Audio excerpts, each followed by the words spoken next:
Weeby, our Ben Shapiro correspondent, is telling me that Benny Boy came out of the gate swinging and is upset at other conservatives. Why? Because they're not upset enough at woke pride corporations. Well, corporate America continues to push forward this nonsense, despite the fact that Target is taking it directly on the chin. And part of that is, again, because conservatives refuse, many of them, out of some bizarre sense of civility, to call this stuff out. So I'm not sure how you don't call this stuff out, frankly. I mean, Disneyland. Okay, there's a clip that is now emerging from Disneyland. Honestly, it's sort of painful to talk about the fall of Disneyland. So I grew up with my family going to Disneyland. Like as a kid, we went to Disneyland a lot. Right? We lived in Southern California, and it was sort of like the place to go. Like the best day of the year was your parents would take you out of school for no reason and take you to Disneyland. It was amazing. And then when we had kids of our own, we actually had annual passes at Disneyland when we lived in Los Angeles. And so at least twice a month, we'd end up taking a Sunday and going with our very little kids to Disneyland. And then when we moved to Florida, we went to Disney World. And now, over the course of the last 3 years, Disney World, Disneyland, they've decided that it's very important to woke themselves. Like, absolutely nothing has changed. It was gay as fuck back then, and it's still gay as fuck now. Of course, Ben Shapiro is a fucking Disney adult. He was like a violinist when he was growing up. Come on, man.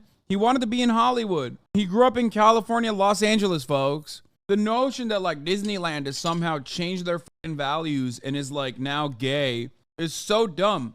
It was gay as fuck when you went there, and it's still the same level of gay, okay? You didn't have an issue with it back then because you didn't have a fucking alternative where you were like trying to sell your own stupid ass product as a counter to Disney. Like, oh man, the fall of Disney is one to behold. It makes me so sad to even think about. I need someone to hold me. Like, you're an adult talking about Disney, man. They didn't change anything. That is a grift, by the way. That's not a sincere take, for the record, from Ben. Just so you guys understand. There's a difference.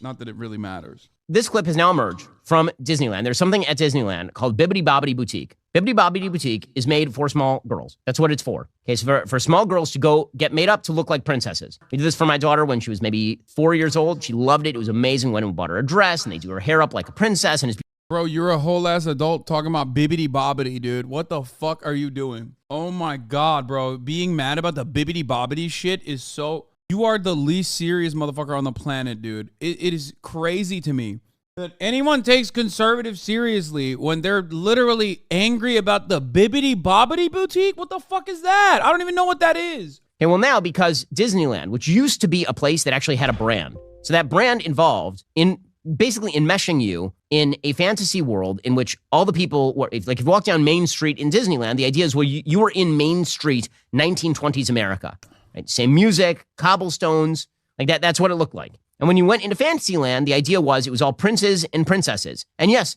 with gender-specific garb, because anything less would be ridiculous. Ironic that a Jewish man is like, 1920s America was so fire. Not for you.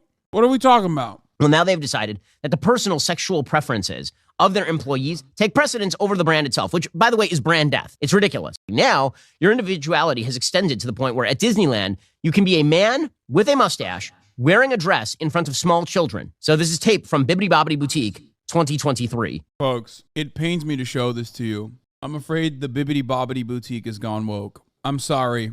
It is with great sadness that I deliver to you the woke downfall of the Bibbidi Bobbidi Boutique. So my name's Nick. I'm one of Fairy Godmother's apprentices. I'm here to shop you around and make all your selections for the day. Nick is a fairy godmother. Nick is a total dude, like wearing a mustache and guiding small children in there. I'm a fairy god because that's what you want to explain to your 4-year-old. I like that in Ben's world, you're not explaining the 4-year-olds the concept of fairies, but like when one of the fairies is like kind of mask presenting and it was maybe like non-binary, like I don't fucking know. That's the craziness there. It's like, dog, that's a fairy. Did you explain that to your 4-year-old? Like, that's where we stop? That's like, how fucking stupid are you, dude? That's Disneyland, man. That's Disney World. Like, every part of it is just like fake. It's made up. What are you upset about?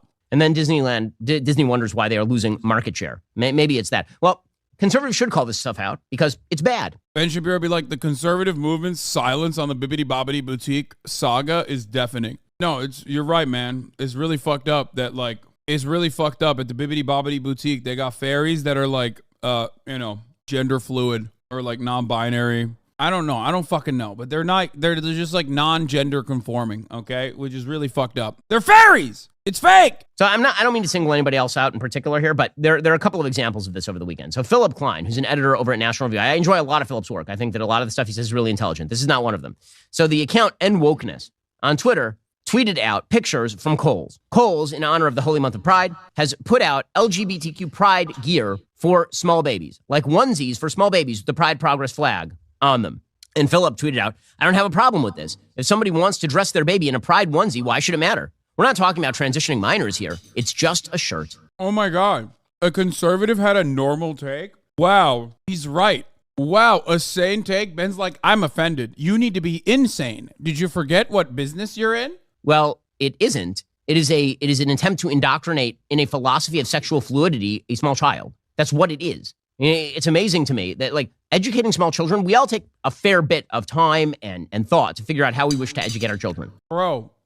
No fucking child is going to remember what kind of fucking binky they had or what kind of fucking onesie they had. And also, there's gay parents. Like, why can't they fucking put some pride shit on their kid if they want to? I don't get it. Like, why are you so bent out of shape over the shit? To pretend that it is a matter of absolute moral apathy whether a small child, like a baby, is wearing a trans flag, and that has nothing to do with the future trajectory of the child. It will be just a giant shock if that kid experiences sexual confusion as the kid gets older. It'll come out of nowhere. I think it is an active evil to teach small children that boys can be girls and girls can be boys. It's an act of evil to say gay and trans people exist.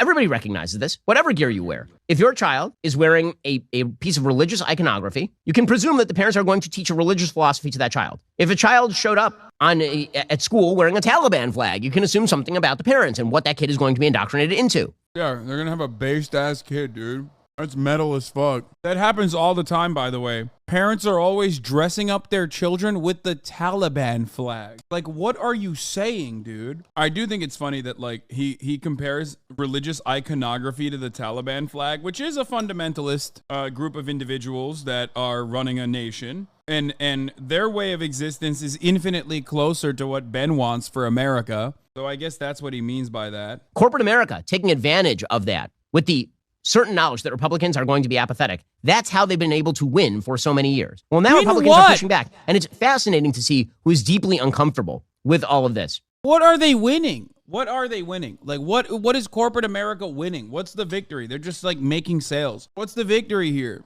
They're winning the hearts and minds of babies, brother. You don't understand. They're winning. They're winning something. I don't know what it is, but they're winning. I'm sorry, but, like, if you're fucking mad about a goddamn t-shirt and that's what your commentary revolves around, you're a deeply unserious person. People used to love dunking on fucking hysterical college freshmen that would get mad at shit like this from the left. Ben Shapiro himself has probably cut infinite amounts of fucking videos about, like, look at how fucking hysterical these people are. Look at how fucking silly these woke SJWs are. Look at the cancel culture. Bro, this is significantly worse than that, okay? It is significantly funnier than that because you're a whole ass adult. Like, you're wearing a suit while you're complaining about the bibbity bobbity shop or whatever the fuck it's called at Disney, dog. That's insane to me. You're like a very unserious, sick pervert. It's ridiculous. You cannot exist in society, man. You just can't. Friends with David, I don't understand why his beat now. You know, he used to be at National Review. He used to be a lot more conservative, I think, in the way that he viewed the world. His beat over at the New York Times is to say all the things to liberals about how much they hate conservatives, but as an apostate conservative, as the person who's too moral for the conservative movement. The last few pieces are things like, the right is all wrong about masculinity. Shrieking on Twitter is not a masculine virtue. Wait, he's right.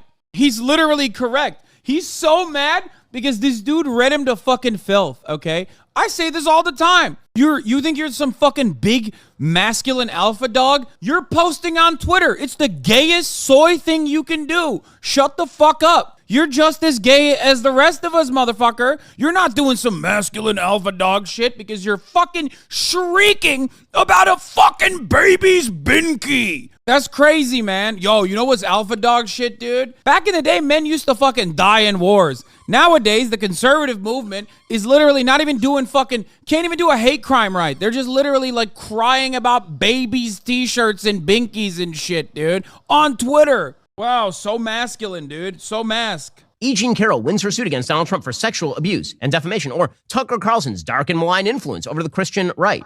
Or Disney versus DeSantis. How strong is the company's lawsuit? So, in other words, David's beat at the New York Times is to tell liberals everything they like to hear, but guised in the language of conservatism and from the most pure possible perspective. No, what that dude is doing is like actually fucking sane. He's looking at the modern conservative movement and saying, hey man, maybe focus your culture war shit on like something else, because this stuff makes us look fucking weird and toxic to the average fucking voter. That's what he's saying. And so the idea now is that he suggested that Trump was a particular danger to conservatism. Now he's moved that to include Ron DeSantis, the only rival to Trump, who's within spitting distance of him in a primary. It's so funny because Ben Shapiro said the exact same thing. And it's kind of the reason why he's like trying to back Ron DeSantis as best as he can right now. You're mad that some dude wrote the exact same thing you've said so many fucking times about how Donald Trump is destroying the conservative movement, until you literally were like, okay, never mind, he's the president, so or he's the Republican candidate, so we have to fucking push for him. Not only that, but also you have talked about, in some respects, you were one of the only sane voices about the fucking the red wave that was supposed to come in the fucking midterms that never came, where you openly admitted that like some of the culture war stuff was maybe a little too much, that we were looking a little too toxic to like the average person. Which, by the way, Ron DeSantis is like that too. He's like, he does civility, but his legislative agenda is ironically identical to those fucking psychos that you farm on a regular basis. Now, you can disagree with DeSantis on all of these things and still recognize that the forces DeSantis is fighting are quite nefarious, and that in order to truly understand what DeSantis is doing on the corporate front, you have to understand the dirty combination of Democratic Party politics and corporate America cramming down politics on Americans via the market mechanism, which is in fact what is happening. And when DeSantis goes after Disney and removes their special tax benefits, that in fact is not a betrayal of conservatism. The special tax benefits shouldn't be given to corporations anyway. I hate that the only time there's any kind of like corporate regulatory mechanism from the government is like at the behest of like Republicans, because they're doing reactionary culture war shit. But ironic that he's like upset about this, you know, being the free market libertarian he's supposed to be. But also doubly ironic because, like I said, Republicans have fucking cultivated an environment that is straight up hostile to any sort of corporate regulation. Republicans have basically farmed and groomed their base of support into absolutely despising corporate regulation. So if you're like actually going to engage in some level of corporate regulation, the capitalist media is going to fucking rip your asshole. Capitalist media is going to rip your asshole. The Republican base is going to say, okay, you're going a little too far. And most importantly, even like people within the party infrastructure are going to start getting mad. That's why when you ask nationally prominent Republicans, even people like Rick Scott, who is a straight up fucking demon, okay? Florida's very own lizard person. Even he's like, not the best thing that Ron DeSantis is doing. I hope we can get to the table and arrive at a conclusion. You know, Ben, in a weird way, is so invested in his own like revenue streams where he's providing anti-woke alternatives to whatever the fuck, mega corporations are selling, that he's kind of shutting down, like he's kind of actually hurting the chances of like the Republican Party, which already is in a really self-defeating place because of all the gains that they've made as they foolishly acted out some of the desires of their more radical, more insane fans and got punished politically for it.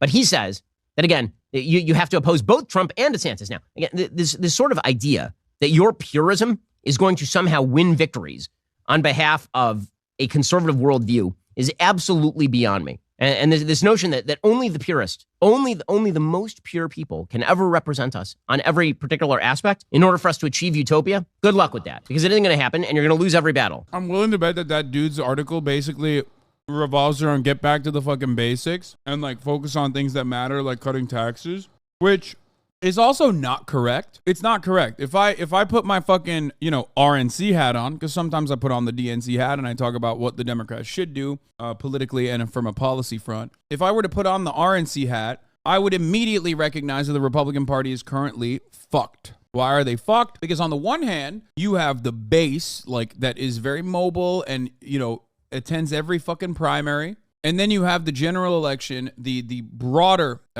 group of voters that are going to go out and vote for the presidents, and they're going to vote down ballot. And unfortunately, the primary base and their interests are very different than a national Republican Party. The base is straight up Al-Qaeda, because they went too fucking hard and they kept dangling the carrot in front of them, and they actually gave them the carrot. Okay, whether it be Roe v. Wade or all of these state legislatures that are like doing some insane stuff with trans people all around the country. All of this like anti-woke stuff, if it just stayed as like woke is bad and we're anti-woke, it would have been fine. But when you actually move on, when you move beyond like what woke actually means, and you define it and you start attacking it, and you start like burning books, and you start fucking literally passing legislation that is like making it illegal to be gay in public, making it illegal to be trans in public. And then there's also like, a bunch of terrorism that's happening with the same exact attitude. All of a sudden, a lot of the normies who would vote for you are going to go, I want tax cuts, but like, what the fuck is this crazy shit? This is a major problem within the Republican Party. Because as I've said time and time again, the Democrats run away from their base, but the Republicans run towards their base. And they ran a little too far towards their base. And considering that what a lot of their base wants is bloody murder, people inevitably recognize that like a lot of this stuff is awful. Like the abortion ban being a great example. Quick update on corporate spokesperson Dylan Mulvaney, who's single-handedly taken down the Bud Light brand. So here's Dylan Mulvaney cosplaying as a woman while just apparently being a straight dude. So I recently told my parents that I may be a little bit romantically interested in women. And that was a big shock for them, considering the past 10 years of coming out as gay, then queer, then non-binary, then trans. And I think it was just a bit of a shock. So I tell my dad and he goes, well, I would love to see you get a woman pregnant. And I said, oh, no. She would be getting me pregnant. And then he said, what, do you have a vagina now? And I said, never say never.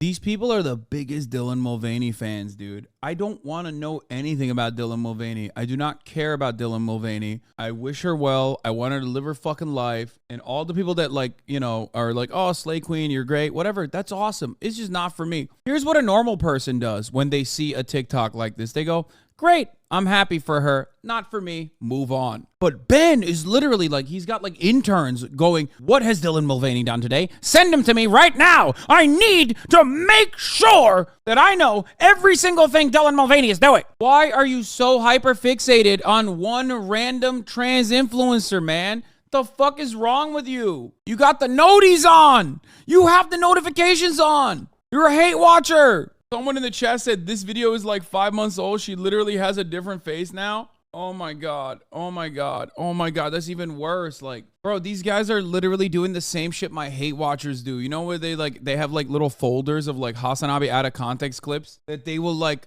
recycle anytime they want to fucking drum up some drama. That's what Ben is doing to fucking Dylan Mulvaney. It's insane, bro. You're fucking obsessed. Get a job, dude. Get a fucking job. How are you this horny, Ben? Jesus fucking Christ. I didn't think Ben was a chaser, but goddamn, dude. Wow. That is the ideal, is to have a fake vagina and pretend that this can get you pregnant in some way by a woman. This person does not understand basic biology. Oh, every part of like the commentary space now, this includes like leftist commentary as well, is literally looking at people attempting to joke or actually pulling off a joke and then being incredibly uncharitable and like super fucking A-coded about like other people joking. When Dylan Mulvaney says like, oh, I'm gonna be the one who's impregnated, like that's a fucking joke, dog. You think she doesn't know that she can't get pregnant? Like, what's wrong with you? Fuck! Makes me so mad. I hate it. It's not even like Ben. It's everybody fucking does this shit. People do it to me all the fucking time. Why is this literally, why is this like 90% of commentary now? It's just like, well, my interlocutor is incapable of being humorous, so I'm just going to take any fucking joke that they made and act like it's actually completely serious. Just, who cares, man? Who cares? It's so mathematically uncharitable. It's so deliberately done. And everybody does it, and I fucking hate it. I'm sure I've done it from time to time because I'm